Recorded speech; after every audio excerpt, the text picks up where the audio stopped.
warahmatullahi wabarakatuh. Kaum muslimin dan muslimat dimanapun Anda berada, saya Novel Al-Idrus. Pada kesempatan ini kita akan bersama-sama belajar tentang bahaya hasad atau iri dengki, yang mana dalam Al-Quran cukup sebagai bukti buruknya sikap hasad.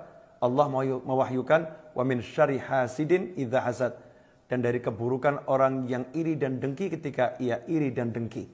Iri dan dengki adalah penyakit yang bisa menghapuskan pahala amal-amal kebajikan kita, sebagaimana disebutkan oleh Nabi Muhammad SAW dalam hadis yang diriwayatkan oleh Imam Abi Dawud dan Al-Baihaqi.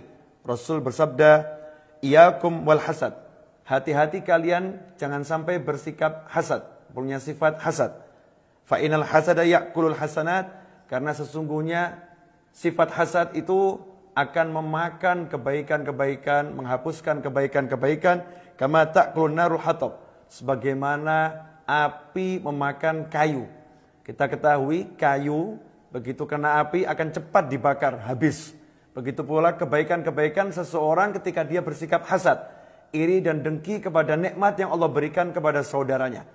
Sesungguhnya seseorang yang kita hasati, naudzubillah min dzalik, kalau sampai kita hasad pada seorang, maka kita sedang tidak rela atas nikmat yang Allah berikan kepada orang tersebut. Ada orang mendapatkan nikmat dari Allah, kita nggak rela, kita iri, kita dengki. Naudzubillah, sampai-sampai kita mengharapkan nikmat itu lepas atau hilang dari orang tersebut, atau orang itu celaka. Ini tanda tidak ridha, tanda tidak puas, tanda tidak rela dengan pembagian Allah Subhanahu wa taala. Pemberi nikmat itu Allah. Jadi kalau kita iri, kita dengki pada nikmat yang ada pada diri saudara kita, sebetulnya kita lagi marah sama Allah, kita nggak ridha sama Allah. Itulah mengapa hasad menyebabkan pahala kebajikan dihapuskan oleh Allah Subhanahu wa taala. Karena sejatinya orang yang hasad lagi bermusuhan dengan Allah, lagi memusuhi Allah, lagi marah dengan Allah. Naudzubillah min dzalik. Karena itu ikhwani rahimakumullah, kalau ada saudara kita mendapatkan nikmat, seharusnya kita ikut berbahagia. Seharusnya kita ikut senang dan mensyukurinya. Nanti Allah akan berikan kita nikmat yang sama atau bahkan lebih dari itu. La in syakartum la azidannakum. Kalau kalian bersyukur, pasti aku akan tambah.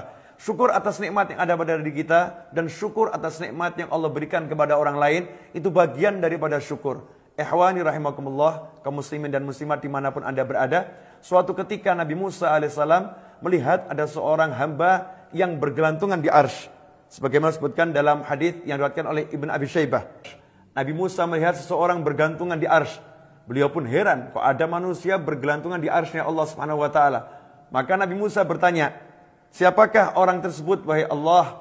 Maka Allah Subhanahu wa taala menjawab, abdun min ibadi sholih.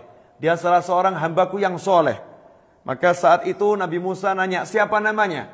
Maka Allah taala tidak mengungkap identitasnya, tidak memberitahukan nama hamba itu kepada Nabi Musa. Kemudian Allah menyatakan, kalau engkau mau, maka aku akan tunjukkan apa amalnya sehingga ia bisa bergelantungan di arsy-Ku ini, di arsy-Nya Allah Subhanahu wa taala. Maka Nabi Musa berkata, akhbirni, ya Allah, ya Rabbi akhbirni. Duhai Tuhanku, ceritakan kepadaku, sampaikan kepadaku, terangkan kepadaku apa amalannya. Maka Allah menjawab, kana la yahsudun nas ma atahum min fadlih. Sesungguhnya dia tidak pernah iri, tidak pernah dengki atas nikmat yang diperoleh oleh seseorang. Siapapun yang mendapatkan nikmat, yang mendapatkan kelebihan dari Allah, dia tidak pernah iri, tidak pernah dengki. Ia pun mencapai derajat yang tinggi, bisa bergelantungan di arsy-Nya Allah, sehingga membuat Nabi Musa alaihissalam keheranan. Ikhwani rahimakumullah. Karena itu mari kita teliti diri kita. Adakah rasa tidak senang saat orang lain mendapatkan kenikmatan, saat orang lain dipuji, saat orang lain mendapatkan tambahan nikmat? Kalau ada perasaan tidak senang tersebut, itulah iri, itulah dengki. Mari kita lawan perasaan tersebut dengan merendahkan diri kepada saudara kita mendapatkan nikmat, dengan mendoakannya dalam kegelapan malam tanpa sepengetahuannya agar ia mendapatkan tambahan kebaikan, tambahan nikmat.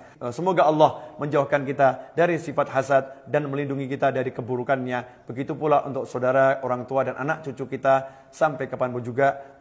Semoga barakah dan manfaat. Wabillahi taufiq wal hidayah. Wassalamualaikum warahmatullahi wabarakatuh.